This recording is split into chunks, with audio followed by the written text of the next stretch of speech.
Auditor General hits back at Rowley-led RPNM, billion-dollar in revenue unverified. Auditor General Jaiwandi Ramdas has sent a strongly worded legal letter hitting back at Finance Minister Colman-Burt and Attorney General Reginald Armour over statements made in Parliament about her conduct in preparing a national audit report. Their statements were made during a government motion to extend the time for the submission of her audit report for the 2023 financial year. The letter, by Freedom Law Chambers head Anand Ram Logan, SC, came 2 days after the government secured an extension in Parliament on April 26 to the deadline for Ramdas to submit her report.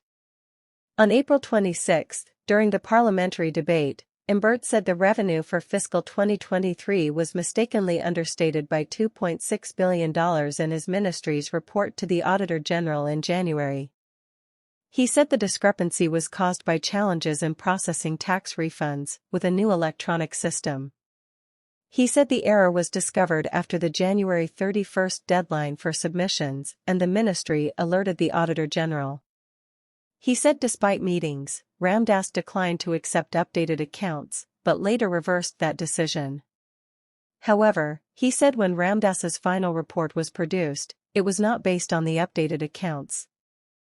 Burt said the extension was needed to allow the Auditor General enough time to incorporate the updated data into her report.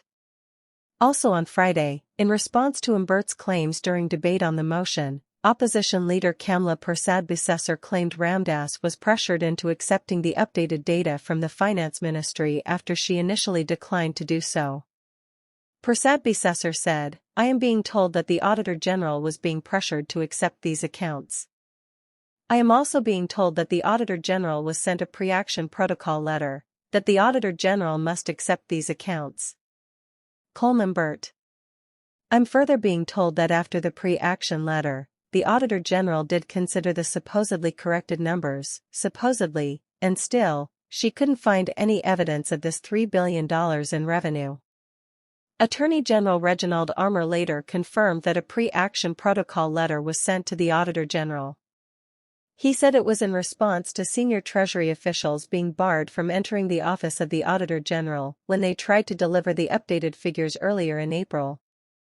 This, he said, was after several other unsuccessful attempts. Armour said the Auditor General was obligated to accept the correct information and use it to paint an accurate picture of the country's finances.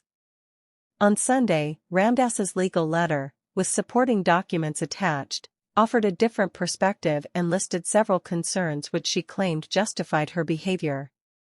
The letter said the ministry initially flagged the error on March 28, saying the government's revenue was $3,379,777,908, of which $2,598,130,761.72 billion was reconciled by correcting the error with the tax rebates.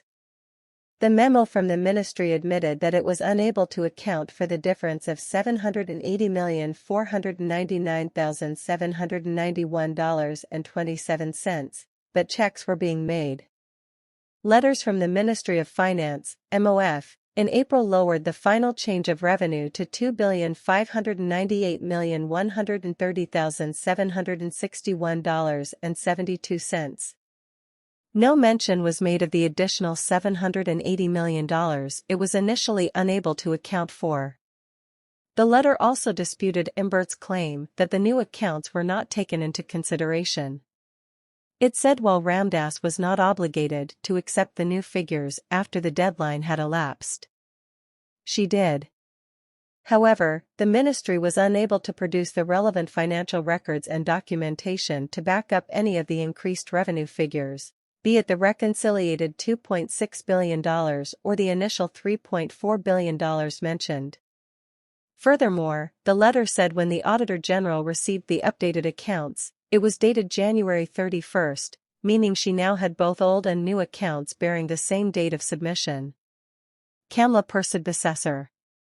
It is clear from this that the MOF simply backdated the original accounts and replaced the old revenue figure with the new one. It did so without showing any amendment to the national accounts. This would give the impression that the original accounts which were submitted within the statutory deadline had all along carried the higher revenue figure, where this is not factually correct. The letter said Ramdas properly viewed the move as an unethical attempt to backdate the original national accounts which were submitted to her to cover what was a financial mistake of unprecedented magnitude with grave financial, economic and political implications. With the constitutional deadline for her report to be submitted approaching, Ramdas said she completed her audit, including the increased revenue figure that could not be verified, and submitted it with a disclaimer. In the disclaimer, she outlined the events and said an opinion could not be formed on the state of the national accounts owing to the factors mentioned. Our client will not be prepared to give the government a clean bill of health on this issue until and unless she is satisfied that the alleged increased revenue is true and correct and can be properly proven and substantiated by the relevant financial records. The letter also took umbrage at the government's attempt to extend the deadlines, given that the audited accounts report was completed and submitted on time. It said it would be improper for Ramdas to withdraw the report. The letter added that Ramdas never asked for any extension of time to submit a new report. However, it said Ramdas was willing to prepare a special report on the national accounts if the supporting documents for the variance were produced. It also added if the government officials did not set the record straight, Ramdas would be forced to take legal action to protect her professional reputation.